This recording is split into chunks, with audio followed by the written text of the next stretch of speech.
here is the deal. Let me give it to you real. The key to connection is to learn to be real, because everyone's different, but we're all the same.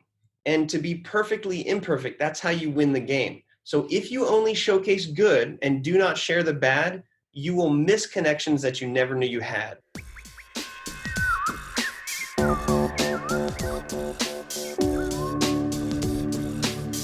My name's Peter Sumpton, and this is the Marketing Study Lab podcast. A podcast for those that are thinking, have thought and are doing, or already have a marketing qualification. But there's a little bit of something for everyone, as we cover a whole host of marketing topics. I chat to some amazing guests, each one a superstar in their own niche. And if you have a burning marketing question already, or after this episode, get in touch, we'll chat it through. peter@marketingstudylab.co.uk. Or find me on LinkedIn, the link is in the show notes. If you'd like to leave a review on iTunes, this will really help others find this podcast and spread the marketing word. Now let's get on with today's episode.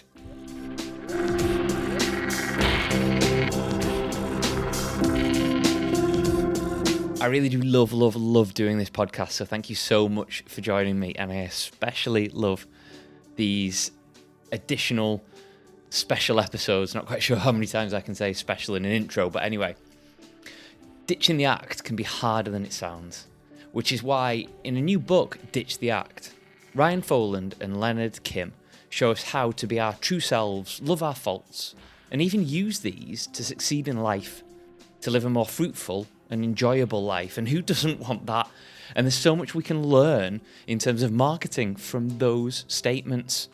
So in this bonus episode, we're going to speak to the co-author, Ryan Foland, all about the book itself. And I'm so honoured that Ryan has come on the Marketing Study Lab podcast, because he's one of my favourite human beings. In a previous episode of Marketing Study Lab, I had the pleasure of chatting to the co-author, Leonard. That's episode 61 for those of you that are interested. The link's in the show notes as always. He co-authored the book with Ryan. But as they released the book to the general public, I doubled up and spoke to Ryan specifically about this book and why he's looking a little red-faced at the moment.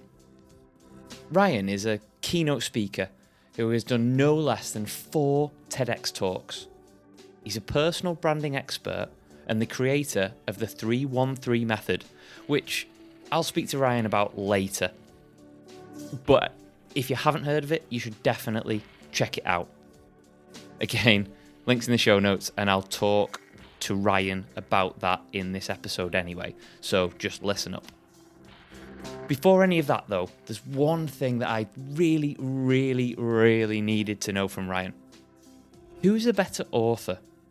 Leonard or Ryan Foland? Hands down, Leonard, without a question. He is by far the stronger writer of the two, and my claim comes in the speaking realm. So where he makes up for me in the writing perspective, I can help to support him from the speaking perspective. And I think writing is one of the most challenging things, aside from speaking, that is. And that's because you really have to keep attention without anything other than a series of words. And I think we're just so desensitized. And one of the things that he's done really well is helping to craft the stories that we have in Ditch the Act in a way that actually feel really conversational. And I tell people, write like you speak and speak like you write. And I'm better at one of those than the other. But yeah, definitely he takes the bag on that. That's cool. So before we dive right into your book, can you just give us a little brief rundown of what's brought you to this moment in your career? Yeah, well, it was a fateful day when I found out about a party that I didn't get invited to, and felt bad about myself, and then found out later that my buddy who told me about it couldn't go and gave me the ticket to this party. So it's kind of like Charlie and the Chocolate Factory, that golden ticket that you think you have, but you just don't have, and then somebody hands you the golden ticket. You're like, oh my God. And it was at a time where I was really trying to get serious about what I was doing. Like many people, I was doing a lot of activity, but there was nothing that was happening from it. I wrote 50 blogs that summer. Nobody read them. I was making videos. Nobody cared. I was trying to get people to follow me on social, and they just didn't, nothing worked. And this party was at Keith Ferrazzi's house. Now, are you familiar with Keith Ferrazzi? Just from the intro in your book, yes. Okay. But if you can explain who he is, that'd be great. So you should definitely, it's a must read for his first book called Never Eat Alone. And it's really a book about how you are stronger with the people you surround yourselves with. And he was one of the youngest CMOs at a Fortune 500 company and has an amazing story himself. But he was really became known for like the godfather of networking. And he would bring these people to his house and open up his house and then have a wine party, and they would really get to know each other. And he's big on a lot of candor and just sort of really, he essentially is like someone who ditches the act. Now, I didn't know this at the time. I had read that book. I also read Who's Got Your Back. And I was like, oh my gosh, this guy, I can't wait to meet him. And it's supposed to be this exclusive entrepreneurial networking event. So I go up there, and it's in the Hollywood Hills. I've never been in a cooler house. It's got like 7 different layers. It's got balconies. It overlooks the Hollywood Hills. There was a guy who's playing an oboe or something that was dressed in a cloud suit. Everything was fancy. Drinks were strong. People were looking fresh, and I was rocking a knitted bow tie. What's wrong with that? A knitted bow tie.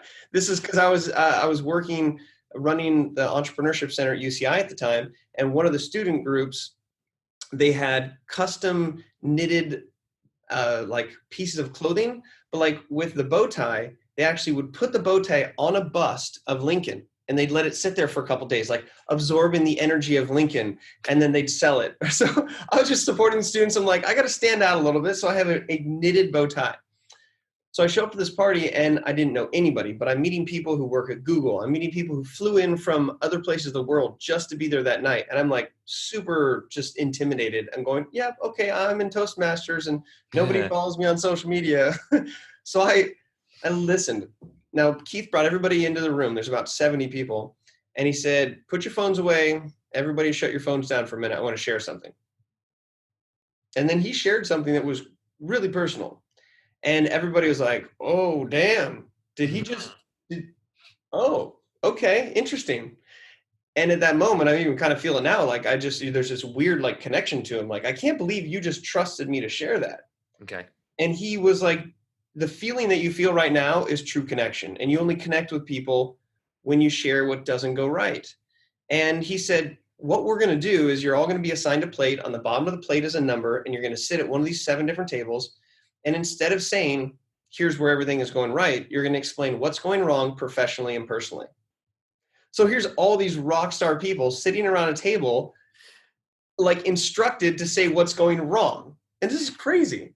So there's at my table, it was my turn. I stood up. The only person that stood up, and that's the Toastmaster in me, and I'm standing now. And I explained, I said, I wrote 50 blogs. Nobody reads them. Nobody wants my videos, blah, blah, blah. You know, personally, I don't have really a lot of issues, but then explain some of the challenges of at the time, whether I should do the engaged and get married kind of thing, but I was in a healthy relationship. I'm like, I'm just confused.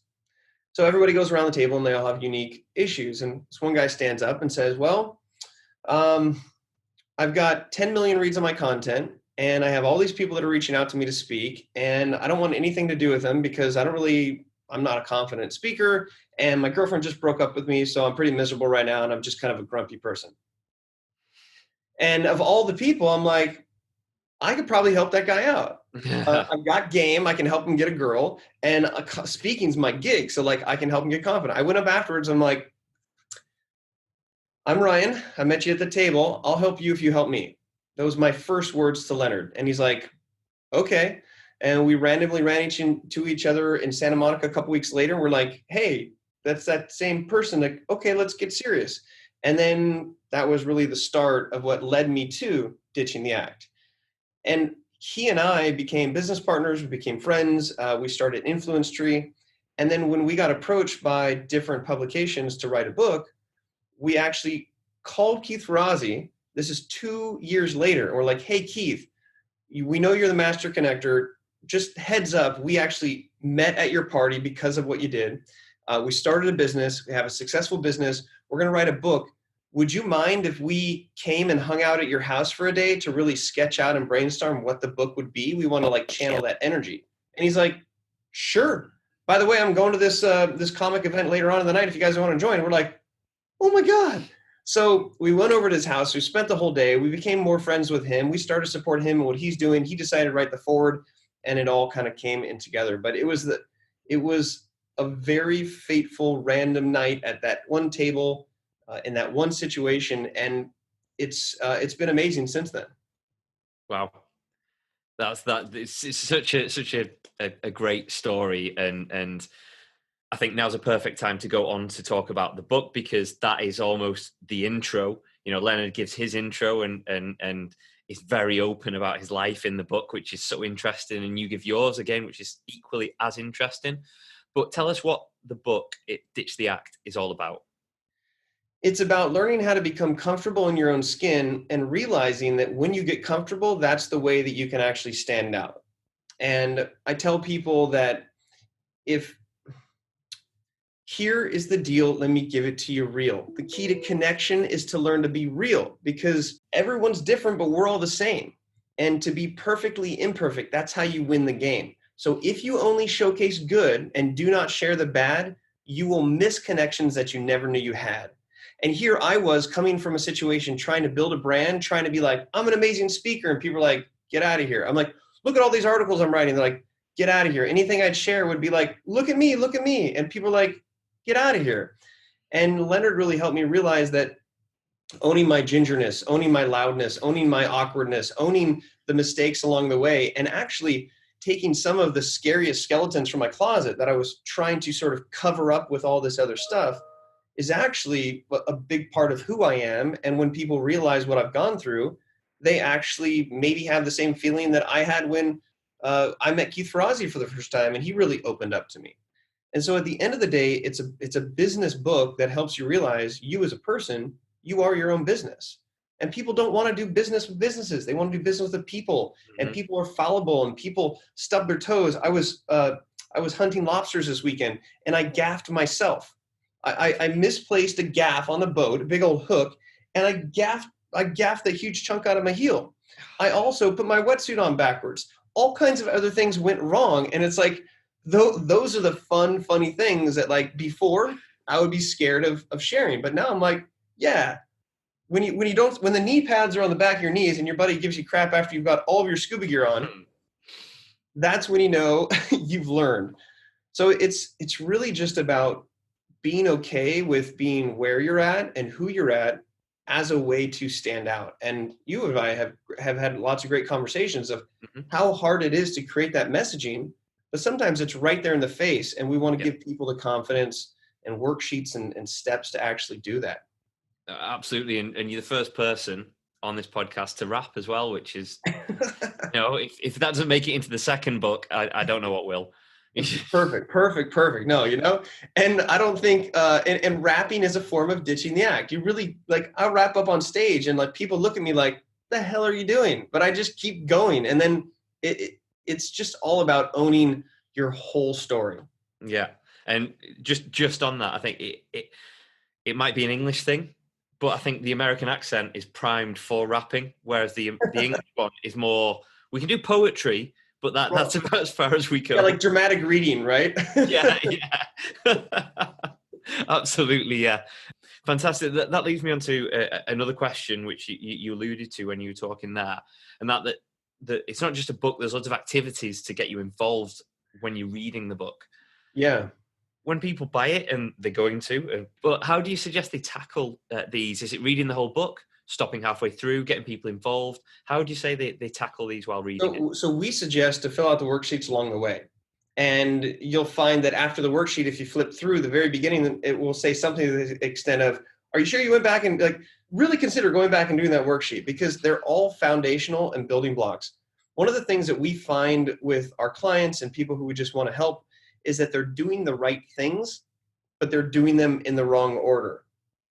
And if you don't go through the exposure resume, which we have, to actually tease out the skeletons that you're hiding, that you're afraid people will judge you for, and how to position those into learning lessons so that your experience becomes your expertise, then you're not going to set yourself up for really opening up with an authentic bio. And having an authentic bio is the most important digital document you have. But you have to have gone through the work to find out what it is that you haven't shared yet. And then using the 313 challenge to lock down your messaging now that you have these, and then building stories around our story worksheet, and then building a content calendar with a content calendar worksheet. And all of these things are sequential in a way. So if somebody wants to, if they don't have the time to really dig in, then I'm sure that they can go back because it still reads well without doing the worksheets. But it's almost like the book is the car and the worksheet is the key. And you can get in the car, you can be like, this is an amazing car. Look at all these, look at the leather, and oh, it's great. And or it's even kind of funky and it's a 70s, it's retro, whatever car it is. But in order to actually start that engine and go, you have to put in the work. So it's like this blend between business and self-help when it's just sort of following these guidelines. And one example is this brand positioning and strategy worksheet. And I've done a lot of talks in the past month or so building up to it. And I'll bring this out and I'll challenge people to work through it. And so many people will say or ask about, how do I grow my following? Like, how do I gain more followers? Ryan, how do you have so many followers? But one of the questions is, how many followers do you want? And they're like, I don't know. I'm like, if you don't know, how are you going to know when you've even reached your goal? Like, is 5 or 10 or 10,000 or so? It's like, there's just something powerful of being forced in the nicest way possible to start to make some of these decisions that then actually will lead you to where you want to be. So we kind of take the excuse out from under you by giving it to you. Yeah, and I mean, we've had multiple conversations where you've put me in very difficult situations, and you feel better for it. And it's a case of, if you don't go through those, you don't necessarily know if you can go through them first and foremost, and what's at the other side. And I thank you dearly for putting me in those situations, because it's just those, you generally don't get to meet people that do it for themselves, put themselves in those awkward situations. They almost need a little push, because it's so easy not to put yourself in those situations. Yeah. Just like a trainer at a gym, you're always gonna work out harder if you have more structure and somebody who's pushing you and counting the reps. It's actually kind of an interesting concept. I was working out with a buddy when I was in Boston, and we were working out together, and he was setting up the rotation, and then he was like there with me. He's like, all right, 1, 2, and I kind of felt awkward. I'm like, I can do this, but then I was like, wait a minute. He's like just helping me do the best, and I found myself doing more and doing them better. And it's like it really helps when people push you and force you to make some of those decisions that you've been avoiding, or you've just made a mark in a pencil, hoping that it's enough to move forward instead of making it Sharpie marker. Yeah, always the Sharpie marker. Absolutely. I just want to take a step back for a second onto something that you mentioned there. Come back. I'm sat down, so that was the wrong tone of phrase there, to be fair. Let's just lean back for a second. That's better. Can you talk us through your 313 model? Because I'm currently in the process of developing this, and it's amazing.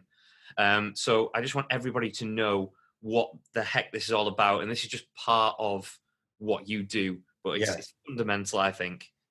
So at the end of the day, it's based on a premise that nobody actually cares what you do. And that's where you have to start, because you might feel like people care what you do because our entire life has been, Ryan, what do you want to do when you grow up? And when you get to college, what major do you want? What job do you want? Everything's focused on what you do. But in reality, I argue that people don't care what you do. Instead, they care about the problem that you solve. And we all have problems, and we all need different problems solved. So inherently, you're not going to have to solve everybody's problem, because you're not for everyone. And so once you're okay with that as a foundation, then you can understand the value of being able to explain the problem that you solve without saying what you do. Because if you can get that as a core concept, the next time somebody asks you what you do, you're like, it doesn't really matter what I do. What matters is the problem that I solve. Now they're going to ask you, what problem do you solve? And now you can filter through the other information.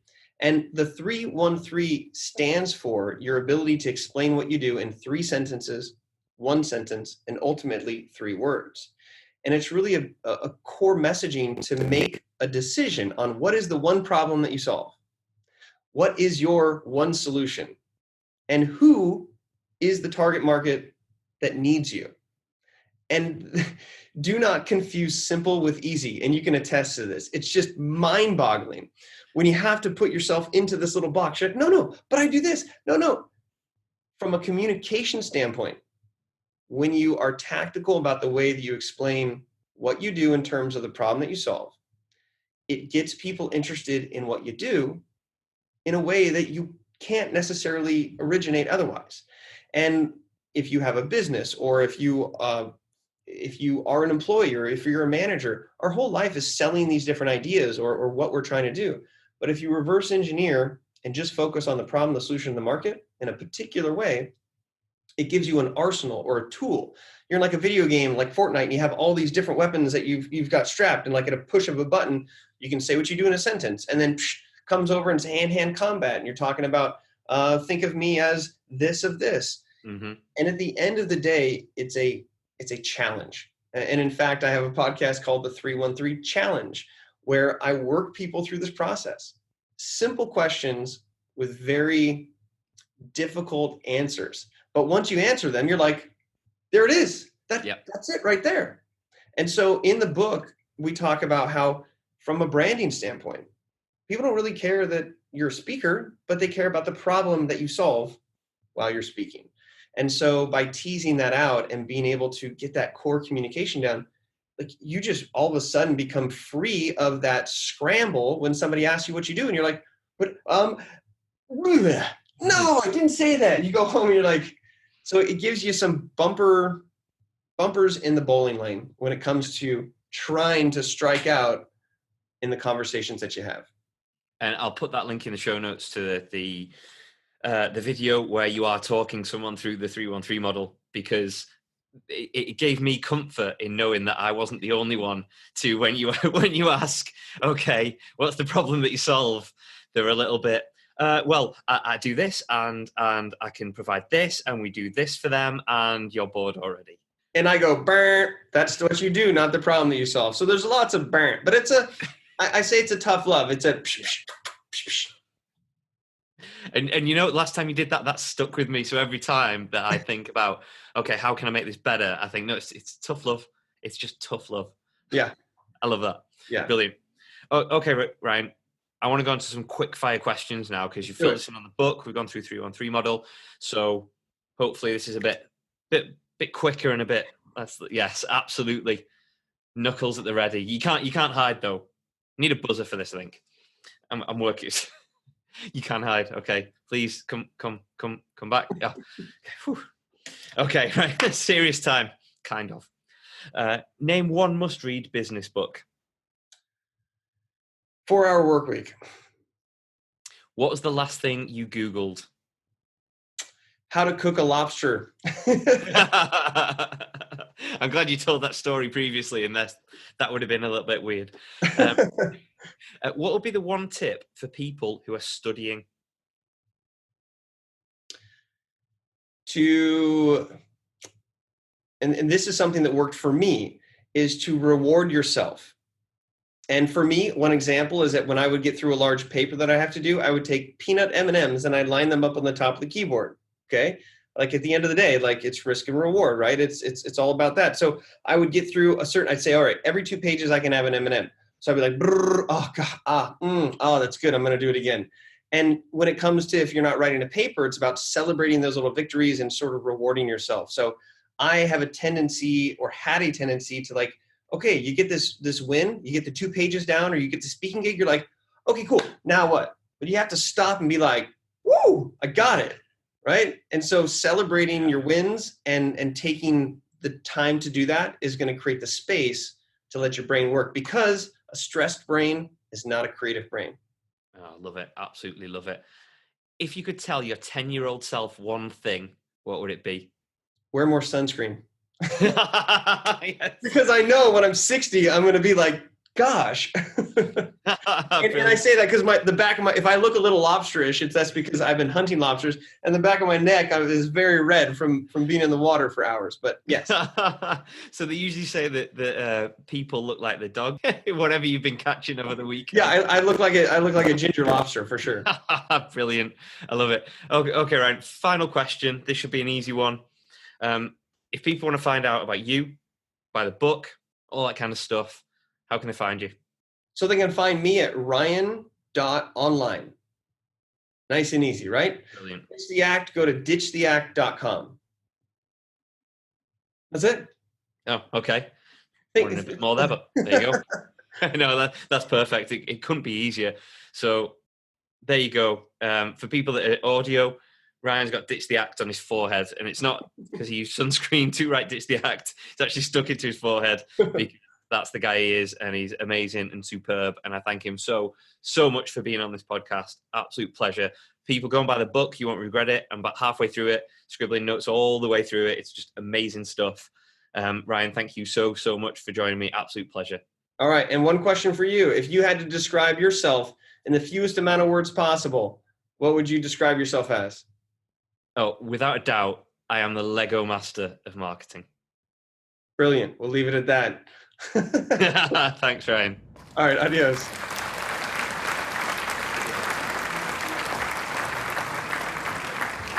Thanks once again, Ryan, for joining us on this special Marketing Study Lab episode, all to promote the book Ditch the Act, which Ryan Foland co-authored with Leonard Kim, who's also been on this podcast. But back to Ryan for a little bit, as I want to just talk about some of the takeaways that I got from that interview. And the first one is that people want to do business with people. If you think about those products and services you can't wait to buy, unless you have a shed loads of money behind a brand, the chances are you'll be purchasing it because you know, like, and trust the person that's behind the actual company that hasn't thrown loads of money at mass media or very targeted, personalized advertising. That person, you get to know what they stand for, and it's probably aligned to you as a person as well. And that creates so much more of a powerful bond than any company branding could. Ryan's 313 method is so simple, yet so complex to perfect. Try it for yourself. Try and write down what the problem is you solve, the solution for this problem, and who it is for. It sounds simple, but try writing it, and then check out the video in the show notes. I almost guarantee your answer won't be as bloody as it needs to be. And finally, it's also about the problem you solve. No one really cares about the job you do, unless you're a spaceman or an old school pirate, then that might work. But in general, your job title is a little bit boring, to be fair. And this book, Ditch the Act, shows you how to bring the best out of you for being you, of which solving problems is just one element of it. Now go out, get it, and start to ditch your act. The link to the book is in the show notes.